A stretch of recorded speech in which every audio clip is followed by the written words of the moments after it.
छत्तीसगढ़ में एक बार फिर चुनावी बिगुल बज चुका है। राज्य निर्वाचन आयोग ने निकाय और पंचायत चुनाव की तारीखों का ऐलान कर दिया है। नगरीय निकाय चुनाव 1 और पंचायत चुनाव 3 चरणों में होंगे। 22 जनवरी से चुनावी प्रक्रिया शुरू होगी। 31 जनवरी तक नामांकन दाखिल होंगे। 11 फरवरी को नगरीय निकायों के वोट पड़ेंगे। 15 फरवरी को नगरीय निकाय चुनाव की मतगणना होगी। पंचायत चुनाव के लिए 27 जनवरी से नामांकन प्रक्रिया शुरू होगी। 17, 20 और 23 फरवरी को पंचायत चुनाव के लिए मतदान होगा। 18, 20 और 24 फरवरी को टेबुलेशन होगा। अप्रत्यक्ष रूप से अध्यक्ष पद का चुनाव होगा। राज्य निर्वाचन आयुक्त ने चुनाव कार्यक्रम घोषित करते हुए बताया कि नगरीय निकाय और त्रिस्तरीय पंचायत चुनाव की सभी तैयारियां पूरी कर ली गई हैं।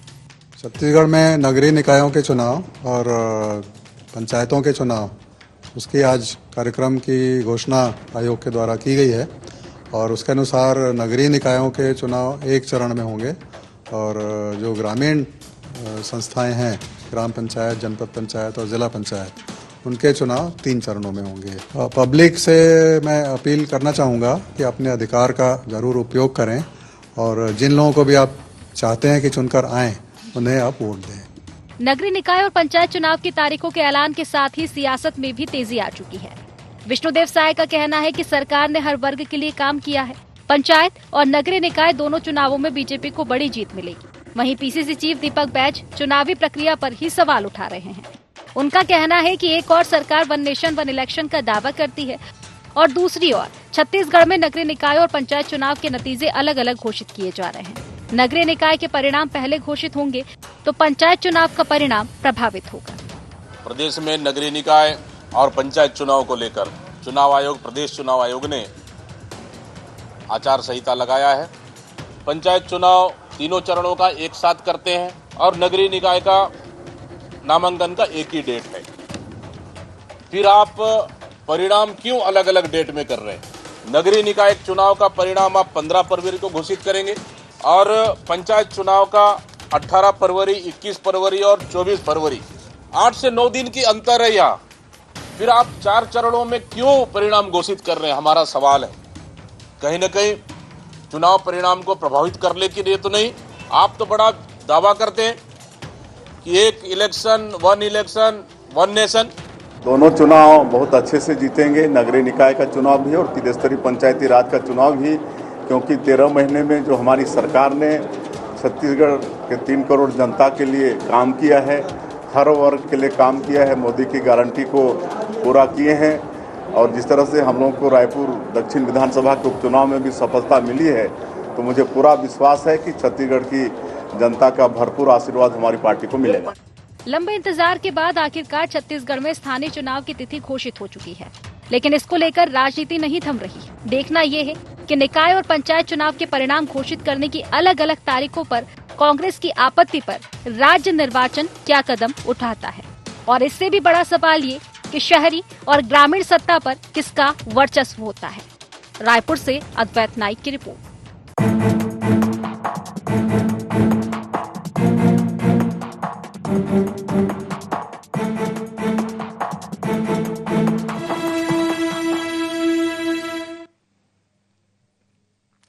नमस्कार, गुहार छत्तीसगढ़ देख रहे हैं आप और मैं हूं आपके साथ खुशी व्यास। बज गया चुनावी बिगुल। जी हां, कुल मिलाकर एक गाने की लाइन है कि जिसका मुझे था इंतजार वो घड़ी आ गई।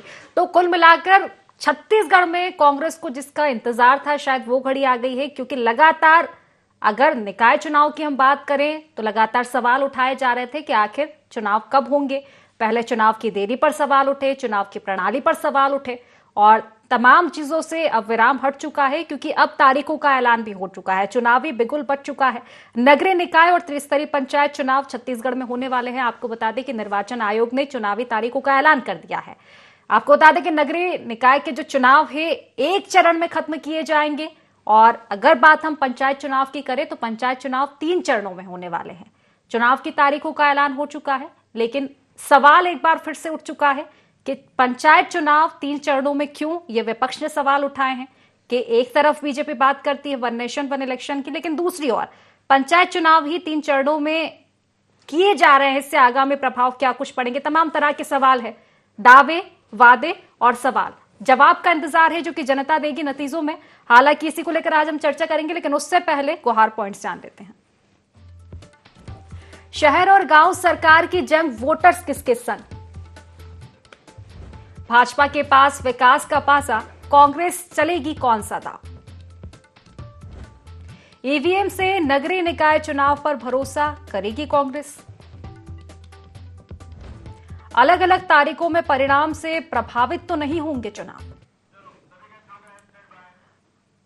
तो इन्हीं सब मुद्दों को लेकर आज हम चर्चा करेंगे। चर्चा की शुरुआत से पहले खास मेहमान हमारे साथ जुड़ चुके हैं। सबसे पहले आपका परिचय करवा देती हूं। हमारे साथ कांग्रेस से अजय गंगवानी जी जुड़ चुके हैं, बीजेपी से हमारे साथ के एस चौहान जी जुड़ चुके हैं और इसी के साथ वरिष्ठ पत्रकार लखन चौधरी जी भी हमारे साथ जुड़ चुके हैं। आप तीनों मेहमानों का बहुत बहुत स्वागत है इस खास चर्चा में। और चर्चा की शुरुआत चौहान जी आप ही से करना चाहूंगी, क्योंकि निकाय चुनाव के साथ ही कहा जा सकता है कि अब सवाल शायद पर्याय हो चुके हैं। निकाय चुनाव के लगातार सवाल आप पर विपक्ष ने उठाए हैं। पहले देरी को लेकर, देरी जिस तरह से की जा रही थी, आरोप तो ये भी थे आप पर कि कहीं ना कहीं टालना चाहते हैं आप चुनाव को। हालांकि अब तारीखों का तो ऐलान हो चुका है, लेकिन इसके साथ भी एक और सवाल अब विपक्ष ने आप पर तान दिया है कि जो बात आप करते हैं वन नेशन वन इलेक्शन की, लागू करेंगे, प्रक्रिया अच्छे से होगी, चुनावी प्रक्रिया कम खर्च आएगा, तमाम तरह की चीजें आपने गिनवाई, लेकिन पंचायत चुनाव ही 3 चरणों में आप कर रहे हैं।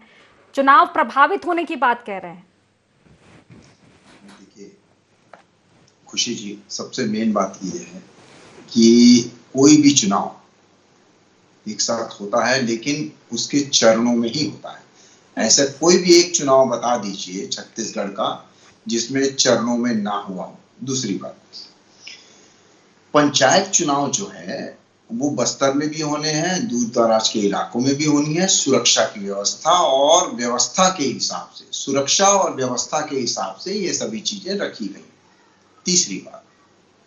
तीसरी बात यह है कि जो पंचायत चुनाव 15 तारीख के बाद होंगे, जो 3 बार में होने वाले हैं, उसमें कोई दल का जनप्रतिनिधि नहीं उतरने वाला।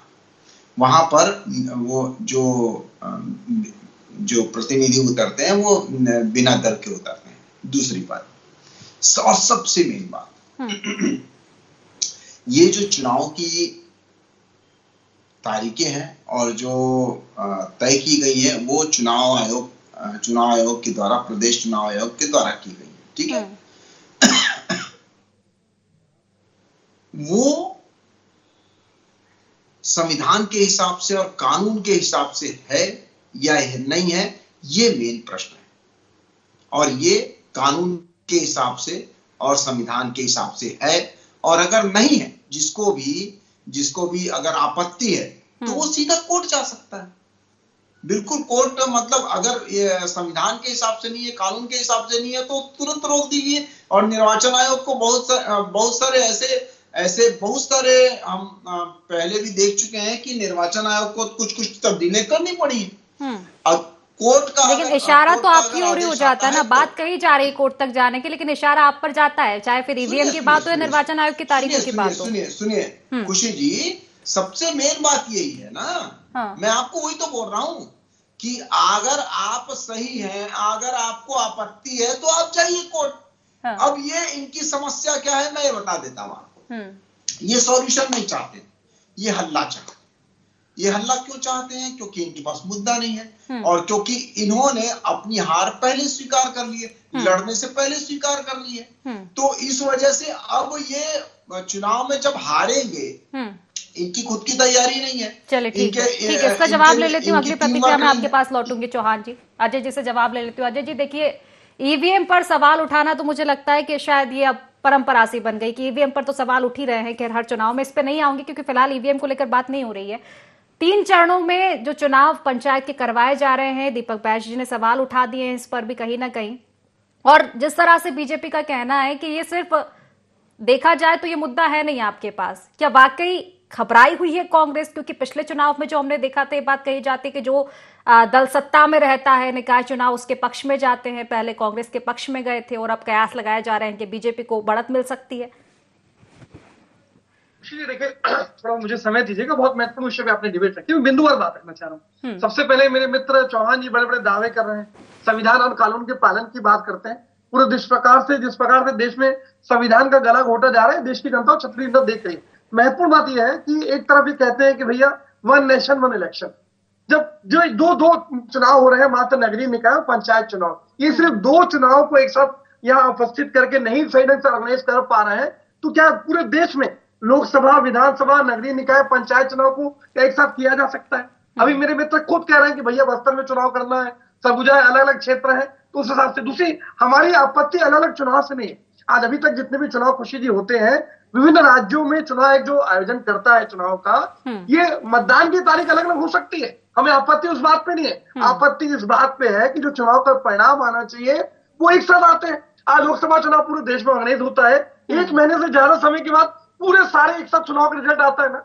हमका ऑब्जेक्शन यही है कि भैया एक तरफ आप कह रहे हैं कि 11 फरवरी को नगरीय निकाय के चुनाव का मतदान होगा, 15 फरवरी को आप उसके रिजल्ट घोषित कर देंगे, उसके बाद 17 फरवरी से जो है वो पंचायत चुनाव का मतदान शुरू होगा। मुझे स्पष्ट रूप से बता दीजिए कि आप 9 दिन का अंतर है, 24 फरवरी को आखिरी जो है मतदान का चुनाव आ रहा है।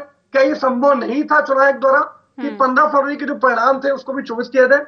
क्या छत्तीसगढ़ की जनता, क्या भारतीय जनता पार्टी डरी हो, घबराई क्यों है? आखिर क्या उनको समय क्यों लग रहा है? क्या स्पष्ट रूप से लगातार, देखिए मैं बात ईवीएम के प्रश्न उसकी नहीं है, आज लगातार इनके अरुण साह जी बयान देते रहे भैया हम बैलेट पेपर से चुनाव करेंगे, उसके बाद अचानक जो यू टर्न लेने का कारण क्या बता दीजिए। दूसरी महत्वपूर्ण बात है, वर्तमान में खुशी जी 14 की 14 नगर निगम, 48 में से 44 नगर पालिकाएं, 122 में से 109 नगर पंचायतें, ये हमारी कांग्रेस पार्टी का लगातार जन समर्थन है। ये आंकड़े पूरी तरह जो है वो कांग्रेस के समर्थन में है। इसका नतीजा है, मैं 5 महत्वपूर्ण कदम बताना चाह रहा हूं जो स्पष्ट रूप से दिख रहा है कि भारतीय जनता पार्टी क्यों डरी घबराई हुई है। ऐसा कोई सगा नहीं जिसे इन्होंने ठगा नहीं, उनके द्वारा 5 कदम। भारतीय जनता पार्टी तो अपनी उपलब्धियां भी बता रही है 13 महीने की, आपके पास क्या दाव रहेगा इस बार? देखिए मैं स्पष्ट, और कुछ प्रश्नों तो जोड़ लीजिए खुशी जी, मैं कंप्लीट करूं फिर आपका प्रश्न का जवाब भी दूंगा। देखिए 5 कदम स्पष्ट। खुशी जी पहला उन्होंने क्या किया, ज्यादा समय दे रही है ऐसा लग रहा है, मेरे को भी समय दीजिएगा इतना। बिल्कुल बिल्कुल, मैं लौटूंगी आपके पास जी। देखिए मैं स्पष्ट रूप से कह रहा हूँ 5 कदम महत्वपूर्ण है। पहले उन्होंने क्या किया, प्रत्यक्ष चुनाव का प्रत्यक्ष किया। पहली बात, मतदाता सूची में लगातार अपने भाजपा वोटर्स को प्रभावित करने के लिए फेरबदल किया गया, परिसीमन को परिवर्तित किया गया, जिसके खिलाफ हाईकोर्ट में 50 से अधिक याचिकाएं कुछ ही दिन पेंडिंग है। ईवीएम से चुनाव करें। चौथी बात, 5वां ओबीसी आरक्षण, आज जिला पंचायत में 25% जो आरक्षण ओबीसी वर्ग को मिलता था, भारतीय जनता पार्टी साजिश और षड्यंत्र के चलते किसी भी जिला पंचायत में किसी भी ओबीसी आरक्षण की व्यवस्था नहीं की। ये 5 कदम बता रहे हैं कि भारतीय जनता पार्टी डरी और घबराई हुई है। अभी तक दिसंबर जनवरी में कुछ इतिहास है छत्तीसगढ़ का, अभी तक जनवरी में चुनाव परिणाम आने तक महापौर जिला पंचायत नियुक्त हो चुके थे। ये पहली बार इसके इतिहास में हो रहा है कि फरवरी तक अभी तक ये चुनाव नहीं कर पा रहे। देर आए दुरुस्त है, मुझे लगता है इस कदम पे चलना चाहिए। अजय जी, पहले सवाल आप उठा रहे थे कि टाल दिए जाएंगे, हालांकि अब तो तारीख आ गई है। जवाब ले लेती हूँ चौहान जी से। चौहान जी छोटा सा जवाब, उसके बाद लखन जी के पास लौटूंगी, उसके बाद समय दूंगी मैं आपको। चौहान जी। खुशी जी, भारतीय जनता पार्टी डरी हुई है, इसकी इनकी जो हमारे साथी प्रवक्ता हैं उसकी भावनाएं यही हैं कि, और इनके पास और कुछ बोलने के लिए है भी नहीं। और मेरे लिए इसलिए बोलने के लिए है कि भारतीय जनता पार्टी इसलिए डरी है कि जब से छत्तीसगढ़ बना हुआ है तब से लेकर अभी इस विधानसभा में हमने सबसे ज्यादा सीटें पाई हैं। उसके बाद 5 महीने के बाद लोकसभा चुनाव होते हैं, 76 विधानसभा में उससे ज्यादा हमारे को वोट ऑफ परसेंटेज मिलता है। उसके बाद मध्यावधि तीसरा चुनाव होता है, उसमें भी इनको मुंह की खानी पड़ती है। लगातार 3 हैट्रिक मारते हैं हम, 3 हैट्रिक मारते हैं, इसीलिए भारतीय जनता पार्टी डरी हुई है।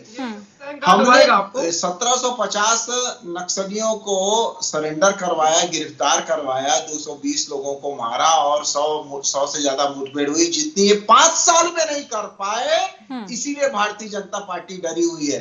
हमने 21 क्विंटल लिया और रिकॉर्ड खरीदी की, रिकॉर्ड। उसके बाद 3100 खुलेआम चैनल पे झूठ बोल रहे हैं खरीदी की। उसके बाद इनका लक्ष्य 74% खरीदी की है, 10 दिन बाकी। उसके बाद खुलेआम चैनल पे झूठ बोलते हैं चौहान जी। पैसा दिया, उसके क्या 31 रुपए में ले रहे हैं? क्या एक महीने भुगतान हो रहा है? क्या प्रति एकड़ इनकम खरीद रहे हैं? हर 2 दिन खुशी की झूठ बोलने के चैनल पे बैठते हैं। ठीक है चौहान जी, आपके फाइलों में ही गाँव का मौसम गुलाबी है, दावे आंकड़े और किताबी है, अजय जी का कहना है। ठीक है, 21 क्विंटल धान की बात कही थी, धान खरीदी पर भी सवाल उठे थे, क्या आप निरीक्षण करने क्या पहुंचे? सुनिए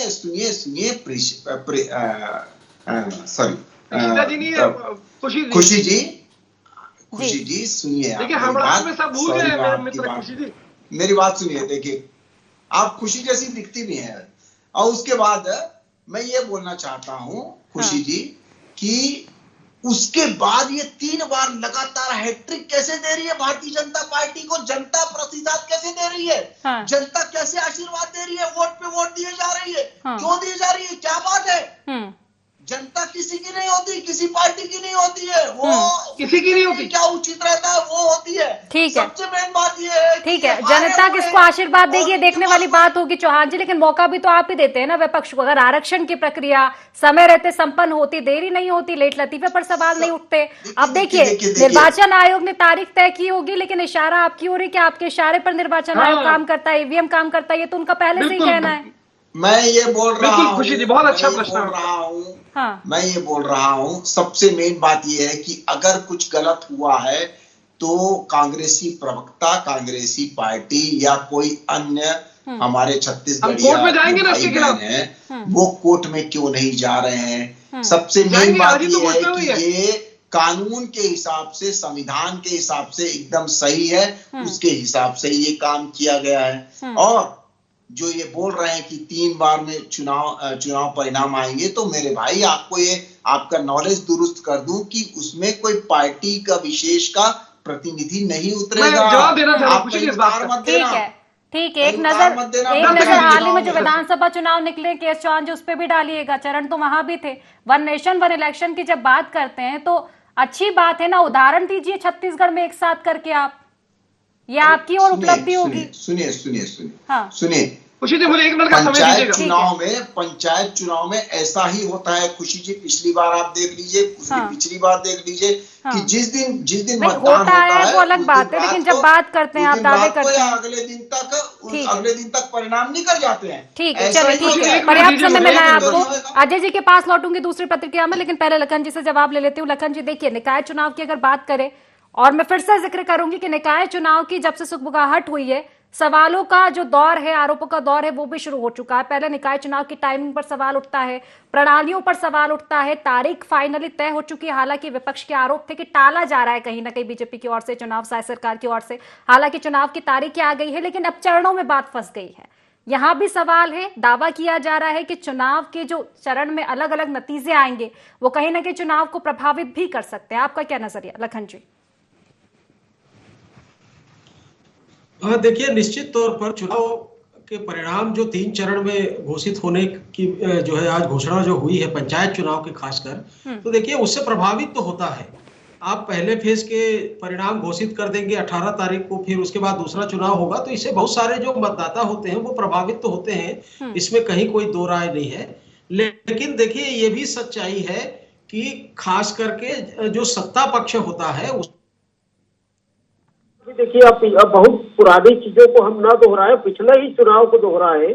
कांग्रेस के समय में चाहे वो नगरीय निकाय के चुनाव हो या पंचायतों के चुनाव, भारी बहुमत के साथ कांग्रेस को बहुमत मिला था सभी जगह। तो ये तो देखिए सत्ता में जो दल रहती है, सत्ता पक्ष जिसका रहता है, उसको फायदा मिलता है। लेकिन ये भी बात सही है कि इससे चुनाव परिणाम को यदि आप कई चरणों में जैसे चुनाव हो रहे हैं उसके हिसाब से यदि परिणाम की भी घोषणा करते हैं या गणना करवाते हैं, तो उससे चुनाव परिणाम पर बहुत सारे लोग ऐसे होते हैं जिन पर यह प्रभाव पड़ता है। तो दोनों चीजें हैं। बहरहाल मुझे लगता है कि निर्वाचन आयोग अब किस तरह की तकनीकी चीजों को लेकर इस तरह की घोषणा करी है वो निर्वाचन आयोग बताएगा। लेकिन ये अच्छा होता कि पंचायत चुनाव का जो परिणाम है वो एक ही दिन गणना होती और एक ही दिन यदि उसकी घोषणा होती, तो मुझे लगता है कि ये निष्पक्षता के लिहाज से भी ज्यादा अच्छा होता और विपक्ष को मौका भी नहीं मिलता बोलने का। निश्चित ही कि अगर सांझ को आज कैसे अगर अच्छे हैं तो ठीक है, मौका भी मत दीजिए। ये मैंने सवाल भी किया था खैर चौहान जी से। फिलहाल अजय जी के पास लौटूंगी। अजय जी देखिए, लखन जी जिस तरह से दोहरा रहे थे, चीज मैंने भी दोहराई है कि बात कही जाती है, अगर पिछले चुनाव की बात हम उठाए, सत्ता पक्ष को ज्यादा फायदा मिलता है निकाय चुनाव में। अब आरोप आप पर भी लगाए रखें कि जिस तरह से बैठ जी सवाल उठा रहे, ईवीएम पर तो आपके सवाल आते ही रहे हैं, तारीखों पर सवाल आ रहे हैं, प्रणालियों पर सवाल आए थे, लेट लतीफे पर सवाल आए थे, कहीं ना कहीं बिसात बिछा रहे हैं आप ताकि आगे जो परिणाम आएंगे, ये बीजेपी का कहना कि ताकि आगे परिणाम आएंगे तो आपको मौका मिल पाएगा कि इस वजह से तमाम चीजें हुई है। क्या वाकई डरी हुई है कांग्रेस, चुनौती मान रहे हैं बड़ी? देखिए डरी हुई तो भारतीय जनता पार्टी है। मेरे मित्र बार बार अपने एक्सपर्ट उससे पूछा, इस बात को स्वीकार नहीं करे चैनल पे तो भैया आप टालते क्यों रहे, आप इतना समय क्यों चौहान जी टालते का रहे? एक सवाल और ऐड कर लेते हूँ इसमें कि भारतीय जनता पार्टी डरी हुई क्यों है, ये उनका कहना है। जी मैं शांति से सुनिएगा, मेरा निवेदन है चौहान जी, बहुत तकलीफ होगी मैं सच बोलूंगा तो। देखिए महत्वपूर्ण बात यह है कि ऐसा कोई सगा नहीं जिसे भाजपा ने चौहान जी देखिए आपके पास लौटूंगी मैं, फिर वो बहस मैं शांति से सुन लीजिए, मेरा निवेदन है आपसे। मैं देखिए 5 चीजें महत्वपूर्ण है। आज 1 साल में शायद सरकार बड़े बड़े दावे करके आज सरकार में सफल रही। महत्वपूर्ण बात है कि महिला, सबसे पहले महिला की बात कर लूं, क्या महिला को 500 आज किस प्रकार से मैन इन ड्राइव में महिला शिक्षा कर्मियों के साथ पुलिस ने बर्बरता पूर्वक बाल खींचकर पिटाई की, ये महतारी वंदन का दावा कर दिन का सच दिखता है। पहली बात, ऐसे को नहीं बिठा मेरे साथ खुशी ठीक है लौटूंगी। मुद्दे को भटकाने की कोशिश मत करिए, मुद्दे को भटकाने की कोशिश मत करिए। देखिए चौहान जी मौका आपको दूंगी मैं बोलने का, अभी अजय जी से प्रतिक्रिया ले लेते हैं। अजय जी देखिए मैं 5 चीजें महत्वपूर्ण कह रहा हूँ। महिलाओं को 500 में सिलेंडर का दावा किया नहीं दिया गया। किसानों को बड़ी बड़ी बात मेरे मित्र कह रहे हैं, 160 लाख मीट्रिक टन का टारगेट है, 60% में टारगेट पूरा नहीं हुआ, 10 दिन बाकी है। न 31 धान खरीद रहे हैं, न प्रति एकड़ 21 क्विंटल खरीद रहे हैं, न एक मुश्त भुगतान कर रहे हैं। आज माननीय मुख्यमंत्री ने खुद कहा कि फरवरी माह में जो बचा हुआ है 2300 रुपए से खरीदी की गई है, 800 रुपए जो बचा गया है वो फरवरी में भुगतान किया जाएगा। दूसरी बात, 100 दिन में नियमित कर्मचारियों को नियमित करने का वादा किया था, एक भी कर्मचारी नियमित हुआ क्या बता दीजिए। आज 1 लाख रोजगार का दावा कर रहे हैं, जो बेचारे 3000 सहायक शिक्षक जिनको हटा दिया गया है, हाईकोर्ट ने स्पष्ट रूप से कहा कि भैया इनको समायोजित करने का कोई प्लान है क्या। आज कोई जानबूझ के जो टारगेटेड रूप पे आज उसके लिए कोई समायोजन की कोई कमेटी करते हैं। ओपी चौधरी जी के घर ये कमेटी बनाने का राजनीतिक पाखंड बंद कीजिए, क्योंकि पीरियड इतना अत्याचार जब बीजेपी कर रही है गंगवानी जी, तो फिर आशीर्वाद क्यों मिल जाता है? लोकसभा फिर विधानसभा फिर दक्षिण, दावे तो आपके वहां भी थे ना। अगर आप यही आपके मुद्दे थे। अगर विधानसभा की बात कर रहे हैं तो ये तो एक चुनाव जीते। हमने तो भानुप्रतापपुर जीता, हमने खैरागढ़ जीता, हमने मरवाही जीता, हमने दंतेवाड़ा जीता, हमने चित्रकूट जीता। तो ये बड़े बड़े दावे यहाँ पे बैठ के न करें। महत्वपूर्ण बात है कि आप लगातार टाल क्यों रहे थे, आप प्रशासकों की नियुक्ति क्यों करते हैं, क्यों परिसीमन को परिवर्तन करने का प्रयास करते हैं, क्यों मतदाता सूची में फेरबदल करते हैं, अचानक आप जो है ईवीएम में शिफ्ट क्यों हो जाते हैं, ये सारे आपके जो कदम है ये दिखा रहे हैं। दूसरी आखिरी महत्वपूर्ण बात कह रहा हूँ, आज हमारी कांग्रेस पार्टी की बैठक हुई, सारे वरिष्ठ नेता मौजूद थे।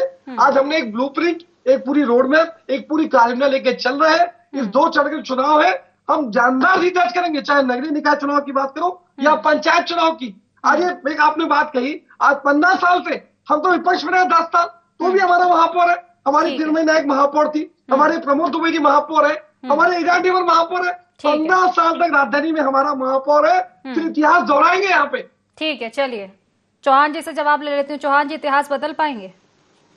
अरे खुशी जी, इनकी 400 सीटें हुआ करती थी, 400, 50 सीटों में वो आ गए थे, 50 सीटों में। जहां पर इनके मुख्यमंत्री रहते थे वहां पर इनको 2% भी वोट ऑफ परसेंटेज नहीं मिलता। 9 राज्यों में सरकार थी 2014 में। आज की सरकार चला रहे चौहान जी। सुनिए अभी क्या है, सुन लीजिए। आपकी ये हिम्मत नहीं होती है कि पूरे देश में अपने कैंडिडेट उतार सके। 40 साल से ये लोग एक पूर्ण बहुमत में अपनी सरकार नहीं बना पाए। 40 साल हो गए, 1984 से लेकर 1924 तक 40 साल हो गए। गठबंधन की और ये बात करते हैं,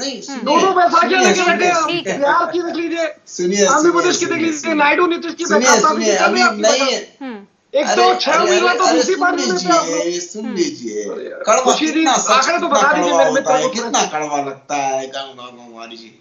झूठ बोलेंगे तो कड़वा। सबसे मेन बात ये है गंगवानी जी, सबसे मेन बात ये है कि आप लड़ने से पहले ही हार मान चुके हैं। इस वजह से बहाने पहले ही देखने लग गए हैं कि बहाने क्या है, खोजो। अच्छा बता दीजिए आपको तकलीफ क्या है चौहान जी, लेकिन ओवर कॉन्फिडेंस वो नहीं हो जाएगा। लोकसभा में 400 पार का नारा था। खुशी खुशी जी, बैलेट खुशी ईवीएम पे जी, क्यों आगे बता दीजिए, क्यों घबराते हैं आप बैलेट हम पेपर से? कामों के आधार पे लड़ते हैं, हाँ, कामों बता के दीजिए आधार चैनल पे, पे आज। घोषणाओं के आधार पे नहीं, ठीक है, घोषणाओं के आधार पे नहीं, ठीक है। कामों के आधार पे लड़ते हैं। घोषणाएं तो काम दिख के ही नहीं है आधार चौहान जी, पे ना ठीक है, वास्तव में ठीक है, संडे चलिए। मिल रहा है, जनता ना हमारे नियमित को कर्मचारी नियमित हो रहा है। 3 ठीक है, चुनाव देखिए में सवाल हमारे तो ये साथ भी गुजरात उठते जीत हैं कि है जैसा है कांग्रेस और ईवीएम से चौथे डरती है, चुनाव आप में बैलेट मिली है। पेपर से हम- डरते हैं क्या चौहान जी? जीत का फिलहाल देखिए चौका समय की लगाने कमी, वाले अंतिम हैं। प्रतिक्रिया लखन जी से लूंगी, उसके बाद चर्चा को समाप्त करूंगी। लखन जी देखिए, दावे जीत बातें का दोनों चौका लगाने पार्टियों के वाले हैं, और एक जो सबसे बड़ा अभी फिलहाल सवाल बना हुआ है कि अमूमन ये कहा जाता है कि पिछले अगर बार की अगर हम बात देखें, वही सवाल उठता है कि सत्ता पक्ष के पक्ष में कहीं ना कहीं निकाय चुनाव जाते हैं, लेकिन अगर पिछले चुनाव पे भी नजर डालें तो काफी बढ़त कांग्रेस को रही थी, और ये भी कहा जाता है कि मुद्दे हर चुनाव के अलग होते हैं। क्या चुनौती टक्कर देख पा रहे हैं आप लखन जी? जी निश्चित तौर पर देखिए, लेकिन मुझे लगता है चुनौती कांग्रेस के पास ज्यादा है। कांग्रेस में एक तो इस समय देखिए एकजुटता का भाव है, कई गुटबाजियां हो रही है, कांग्रेस के कई नेता जो है लगातार जेल में जा रहे हैं, तो कांग्रेस के सामने चुनौती ज्यादा है।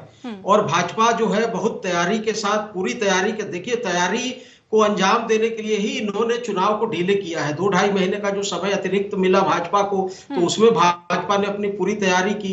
तो भाजपा जो है बहुत मजबूत है कांग्रेस की तुलना में, और कांग्रेस के सामने चुनौतियां बहुत ज्यादा हैं। लेकिन एक बड़ा मुद्दा विपक्ष या कांग्रेस के पास है कि ये जो 16 जिलों में जिला पंचायत के जो आरक्षण में ओबीसी का जो है आरक्षण शून्य हो गया है, उसको लेकर जनता के बीच में यदि निश्चित तौर पर सही आरक्षण तरीके से एक दमदारी के बड़ा साथ मुद्दा हो कांग्रेस सकता है जाती चुनाव है, में। तो हालांकि इसका लखन जी फायदा जो देखने है वाली कांग्रेस को बात मिल होगी कि सकता किन है। मुद्दों पर ये चुनाव जाता है, जनता किसको आशीर्वाद देती है, तो देखने वाली बात होगी। फिलहाल आप तीनों मेहमानों का बहुत बहुत शुक्रिया इस चर्चा में जुड़ने के लिए। तो देखिए, निकाय चुनाव का बिगुल जो है बज चुका है, बिगुल के साथ तमाम सवाल, दावे, वादे। हालांकि देखने वाली बात होगी कि सभी चीजों के जवाब में आखिर जनता किस पार्टी को आशीर्वाद देगी। तो फिलहाल गुवाहाटी छत्तीसगढ़ में बस इतना ही। आप बने रहिए IND24 के साथ। नमस्कार।